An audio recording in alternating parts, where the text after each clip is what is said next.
ওস্তাদ, প্রথমত সুন্দর দেখে পরিষ্কার পরিচ্ছন্ন মতো একটা গরুর গোয়াল সিলেক্ট করতে হবে। এই দাঁড়া, গরু গোয়াল তো পাশে, আগে দেখি গরু আছে নাকি। ওকে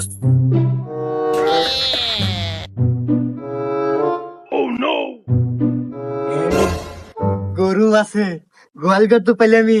এখন দেখ তারপর কি আছে। তারপরের কাজ ওস্তাদ, 100% খাঁটি হালাল সরিষার তেল লাগবে। তারা এই যে খাঁটি সরিষার তেল নিয়ে আসি। হ্যাঁ, তারপর তারপর তারপর হচ্ছে এটা পরিপূর্ণভাবে সারা শরীরে ভালোভাবে মালিশ করতে হবে। আচ্ছা, মালিশ করবানে। তারপর তারপর তারপর হচ্ছে খুবই সতর্কতার সহিত সেই গোয়ালে প্রবেশ করতে হবে। তারপর তারপর তারপর হচ্ছে ওই আরো সতর্কতার সহিত বলতেছে যে গরুর দড়িটা খুলতে হবে। খুললাম। তারপর তারপর